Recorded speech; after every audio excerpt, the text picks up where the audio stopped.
Hello sa inyong lahat! Narito na naman si Mami Essie para mag-share na naman sa inyo ng isang masarap na merienda, ang Cheesy Milky Banana Balls. Pero bago tayo mag-umpisa, kung kayo ay nasa Facebook, don't forget to follow, like, and share. At kung nasa YouTube naman po, wag lang kalimutang mag-subscribe at pindutin ang bell button para lagi kayong updated sa ating mga bagong video. Ngayon, narito po ang ating mga kakailanganing sangkap. Gagamit po tayo ng 3 hinog na saging na lakatan.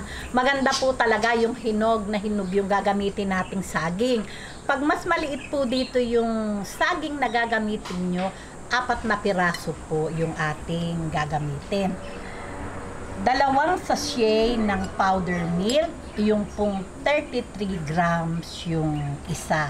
2 po ito. 1/3 cup na light brown sugar, pwede din po ang brown. 2 cups na flour, 2 cups na flour o harina.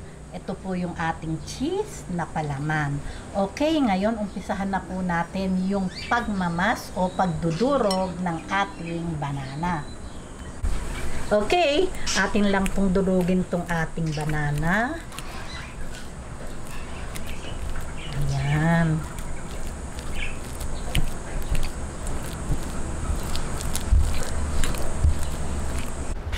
Ayan, pagka po ganitong durog na itong ating banana, lagay po natin ng sugar. Itong ating powder milk.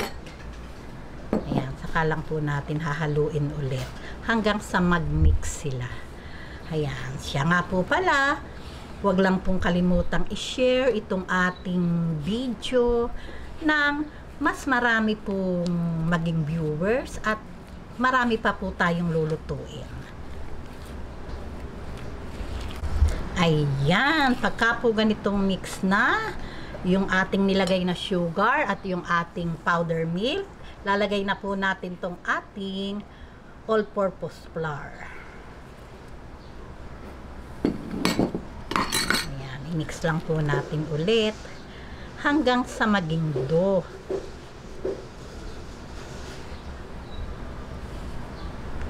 Ayan, ngayon po gagamitan na po natin ng kamay para maging dough siya. Ayan. Kung hindi po kayo mag-gloves, basta po malinis lang yung ating kamay, okay na po ito. Kaya lang po ako kasi nag-glove kasi po may banana, medyo malagkit siya. Ayan. Ayan, pagka po ganitong dough na at hindi na po naninikit sa kamay, maglagay po tayo ng konting oil sa ating kamay kasi po pagbibilog. Ayan, okay na po ito. Uumpisahan na po natin yung pagbibilog at pagpapalaman ng cheese. Ayan, ngayon, ito pong aking gagamitin ay 1 tablespoon. Ayan.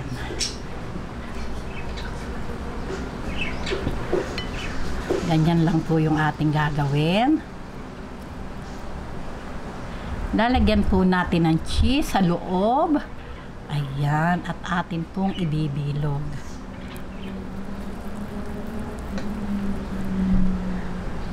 Ganyan lang po.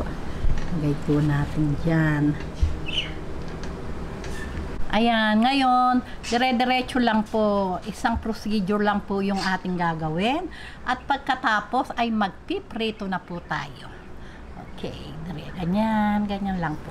Saka natin bibilugin. Okay.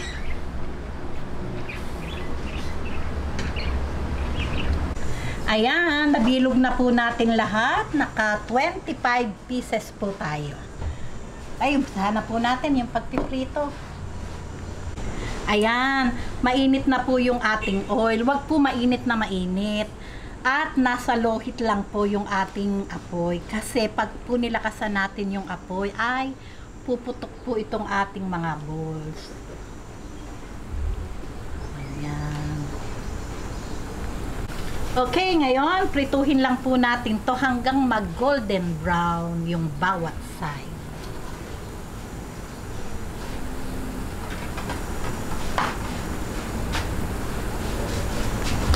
Ayan, pagka po ganitong golden brown na, atin na pong hahanguin.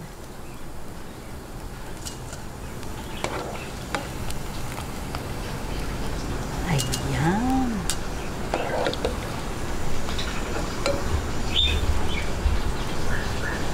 Ngayon, tapusin lang po natin tong ating pagpiprito.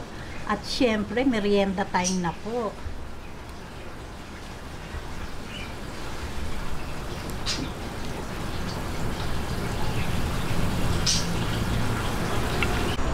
Okay, ngayon, heto na po yung ating naprito.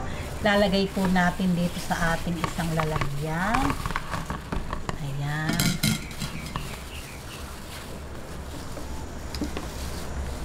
Ngayon po, lalagyan lang po natin siya ng condense. Ayan, ganyan lang po.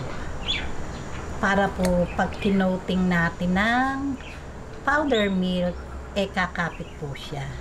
Ayan, konti lang.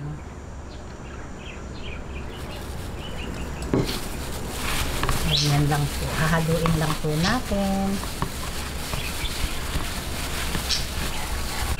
Ayan, okay na po iyan. Kakapit na po yung ating milk powder. Ngayon po, ganito lang po yung ating gagawin sa milk. Ayan, talaga naman po meron na kayong masarap na merienda. Ayan, ganyan lang po.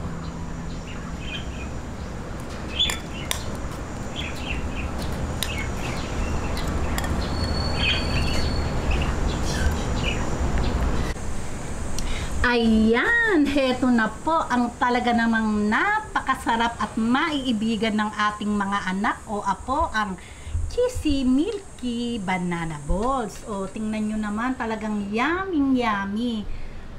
O, diba? O, paano po? Gawin nyo na po ito. Kung nagustuhan nyo ang video na to, huwag lang kalimutang mag-likes. And don't forget to share and subscribe.